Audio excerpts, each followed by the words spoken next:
السلام عليكم ورحمة الله وبركاته. حبايبنا ازيكم عاملين ايه؟ يا رب تكونوا كلكم بخير. زي ما انتم شايفين انا جايبه لكم النهارده طريقة عمل الشاور جيل بطريقة سهلة وبسيطة جدا وبدون اي افتكاسة ولا اي حوارات، سهل جدا. طبعا انتوا لو تفتكروا الفيديو اللي عدى انا كنت جايبة فيه منتجات، بصراحة انا اول مرة اجربها بس ما تخيلتش انها تحفة، بجد طلعت تحفة وخرافة. ده شاور جيل، انا اول مرة اعمل شاور جيل في البيت اصلا. انا بحب دايما بشتريه وبشتري الحاجات الجاهزة وعندي حتى الجراكن الجاهزة بتاعته، فاول مرة اشتري تركيبة شاور جيل اعملها في البيت. ممكن صابون ممكن اي حاجة تانية، لكن شاور جل لا بصراحة، لاني بحس اني مش عارفة الخامة ممكن بخاف تكون مش كويسة او حاجة زي كده. بس بصراحة جربته وفعلا زي ما انا حسيت ان هو هيطلع جامد جدا، وفعلا طلع حلو قوي. هنا بجرب الرغوة بتاعته بعد ما عملته كده واستنيت عليه بعد ساعتين 3 من عمايله، بدأ كده يرغي معايا وجبت الليفة. بصوا بصراحة تحفة. وطبعا انا بضيف بعض الاضافة البسيطة كده لحاجة تخصني انا كده، يعني ايه بعزز بيها الحاجة اللي انا بعملها.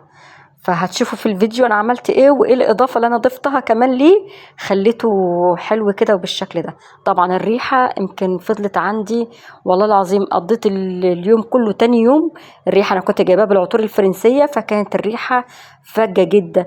بصوا يعني العيان لو بتحب الرغوة، الاولاد ساعات بيحبوا الرغوة كده بيحطوها في البانيو والحاجات دي، فانصحك انت تجيبي الشاور جل ده وتجربيه في البيت صدقيني وتعمليه، هيبقى سهل جدا عليكي وموفر جدا جدا. انا الخلطة جاهزة اصلا، انا كنت جايباها، كانت شركة اسمها المهندس وكان بيبيعوا الكيس ده بتاع الشاور جل. هو بتعملي بيه 3 لتر، هتعايري 3 لتر ميه وهتحطي عليهم الخلطه. طبعا الخلطه جوه بتحتوي مكوناتها على كيس زي كده. الكيس ده طلع عليه يعني لتر ميه، انت ممكن تملي الكيس ده ميه لو ما عندكيش ازازه لتر. الكيس ده اللي انا طلعته مع العبوه هو اللي هتعايري بيه الميه. وبعد كده الخلطه عباره عن كيسين، كيس جل زي كده اللي فيه اللون بقى والدرجه دي، وكيس تاني كده فيه بودر. تمام، هنبدأ نفضيهم مع بعض كده واحده واحده. وبعد ما نفضيهم هنفضل بقى نضرب فيهم كده ايه بسلك كويس، هتفتح له عبوات وتفضيها. طبعا بصراحه انا كنت جايبه والله العظيم زي ما قلت لكم كده وايدي على قلبي ان انا خايفه اجرب زي ما قلت لكم، بس بصراحه يعني فرحانه قوي بالتجربه، وفرحانه قوي ان لقيت حاجه زي كده تسهل عليا ان انا اعرف اجيبه. بصراحه سعرها حلو جدا، يعني الخلطه دي سعرها كان عامل يعني 25 جنيه.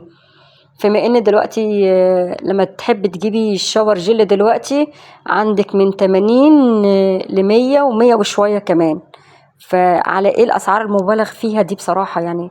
فاللي عايز يوفر يجيب الخلطة دي، هتبقى حلوة جدا موفرة جدا كسعر، وفي نفس الوقت كأنك يعني وبتعملي بيها 3 لتر. تتخيلي يعني تقضي بيهم شهر يمكن ولا شهرين وانت عندك الشاور جل، مش هتحتاجي انك تجيبي من بره.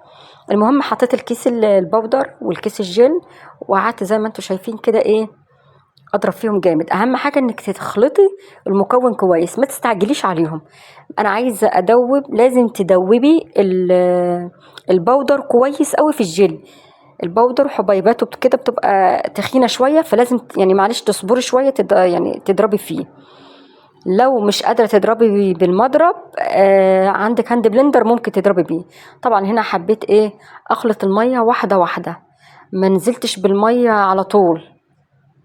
تمام، والخلطة برضو ما حطيتهاش في مية، يعني ممكن كنت قادرة اجيب 3 لتر مية احطهم واحط فيهم الخلطة وادوب وشكرا. لا، انا حبيت ادوب الاول عشان كنت عايزة اطلعه، يعني السمك بتاعه تخين شوية، فقلت ممكن ما احتاجش 3 لتر اصلا، يعني ممكن ما احتاجش 3 لتر. فبصراحة كنت خايفة احط المية الاول، قلت لا انا هضربهم مع بعض واستنى اشوف ايدي هي الميزان، هل هي تبين لي اذا كان هو تقيل ولا خفيف معايا. هنا ستوب مثلا، هوقف ما احطش مية تاني كده يعني. المهم انا ما استخدمش برضو 3 لتر ميه، انا يا دوبك حطيت يعني كده 2.5 لتر ميه، ما حطيتش ال3. دايما في اي حاجه بجيبها استخدمها زي كده في البيت ما بحطش زي ما هم كاتبين، بحط الاقل عشان السمك يبقى يبقى سميك معايا، ما يبقاش سايل كده ميه او خفيف يعني، لا انا بحب يكون تقيل شويه. فالمهم دوبت شويه، وده المكون اللي انا قلت لكم عليه. طبعا ده زيت جوز الهند، حطيت معلقه زيت جوز الهند. لو ما عندكيش زيت جوز هند حطي معلقه زيت زيتون. ما عندكيش زيت زيتون حطي اي زيت، زيت لوز، اي زيت موجود عندك تحطيه. بصراحة أول حاجة هينعم الجسم جدا، أنا بحب زيت جوز الهند بصراحة. ولو عندك زيت جونسون تمام، مفيش مشكلة فيه برضو تمام، حلو جدا، هو أصلا حلو جدا للجسم. فأنا بحب، كان عندي زيت جوز الهند فأنا حطيت معلقة زيت جوز الهند، بحيث إن هو يعني يديني، يعني يبقى منعم، هو كده كده ناعم بصراحة، يعني هو الخامة بتاعته على الجسم بصراحة ناعم وحلو قوي. هنا بعد ما دوبته وسبته شوية بقي بالشكل كده في الآخر، شايفين شكله؟ والله تحفة، روعة روعة روعة، وفي الاستخدام ملوش حل بجد، هيعجبكم جدا.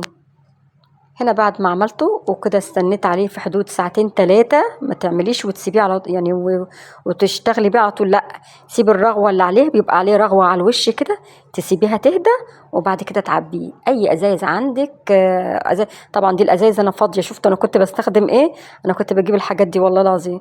الازازه دي كنت بجيبها ب89 جنيه، ازازه كاميدي انا بجيبها ب89 جنيه. في جيركن تاني كده بجيبه كده مش عارفة تبع شركة ايه، بجيبه في حدود عامل 100 وشوية. فشايفين الأسعار الواحد كان بيجيبها. طبعا بصوا أنا عاملة، شايفين اللون حلو ازاي والشكل، والله في الاستخدام تحفة تحفة تحفة.